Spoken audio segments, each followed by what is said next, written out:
آغاز کر رہا ہوں آپ سے ہی بلا تاخیر۔ ماہ رمضان کی جو فضیلت اہمیت ہے قرآن اور حدیث میں، امپورٹنس ظاہر ہے ہمیں کال کرنا ہوتا ہے تاکہ لوگ اس طرف آئیں، کیا فرمائیں گے سر؟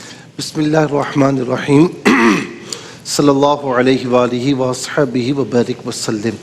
دیکھیں قرآن کریم میں ایک فضیلت تو یہ بیان فرمائی کہ ماہ رمضان میں جو ہم روزے رکھتے ہیں نا، یہ روزے کسی نہ کسی اعتبار سے پچھلی امتوں پر بھی تھے، بالکل صحیح، چاہے وہ اہل یہود ہوں، چاہے وہ نصارہ ہوں، چاہے ہندو مذہب ہو، چاہے قدیم رومن یا یونانی تہذیب ہو یا مصری تہذیب ہو، سب میں ہمیں روزے ملتے ہیں۔ صحیح، تو اس کا مطلب کیا ہے کہ یہ روزے ایوی چیز نہیں ہے، صحیح، کوئی معمولی چیز نہیں ہے کہ جو صرف ایک کو عطا کی گئی، یہ شروع سے اس کی امپورٹنس یہ ہے کہ یہ شروع سے چلا آ رہا ہے، بالکل صحیح، یہ روزہ کسی نہ کسی صورت میں۔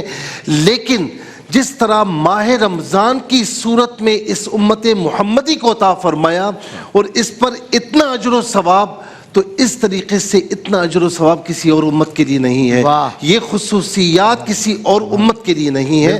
تو اسی لیے 183 آیت نمبر سورہ بقرہ میں یہ فرمایا کہ اے ایمان والو، تم پر روزے فرض کیے گئے جس طرح تم سے پچھلی امتوں پر فرض کیے گئے تھے تاکہ تمہیں تقوی حاصل ہو۔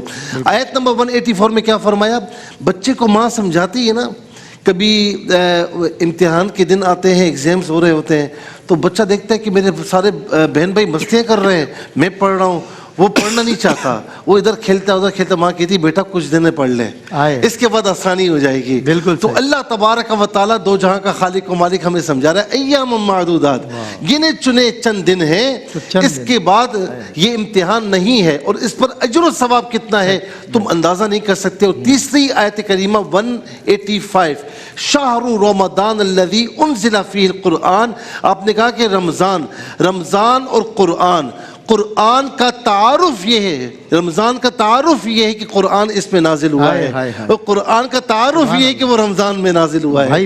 تو روزہ اور رمضان یہ آپس میں لازم و ملزوم ہے۔ میں اتنا عرض کروں گا کہ حضور نبی کریم صلی اللہ تعالیٰ علیہ وسلم نے اس کی بے شمار فضیلت عطا فرمائی۔ روزہ جو ہے یہ صبر ہے، روزہ مساوات سکھاتا ہے۔ اچھا روزہ جو ہے یہ جسم کی زکوٰۃ ہے، ہر چیز کی زکوٰۃ ہوتی ہے نا، ہم مال سے زکوٰۃ نکالتے ہیں تو مال پاکیزہ ہوتا ہے، یہ وجود روزے رکھتا ہے تو وجود کو اللہ تبارک و تعالیٰ پاکیزگی عطا فرماتا ہے، اور روزے دار کی دعا اللہ تعالیٰ رد نہیں فرماتا۔ اس کا ایک ایک لمحہ، پورے مہینے میں ایک ایک لمحہ اللہ تعالیٰ عبادات میں شمار فرماتا ہے، اور مسلمان کی روزے دار کی مثال فرشتوں جیسی ہو جاتی ہے۔ بہت خوب مفتی صاحب۔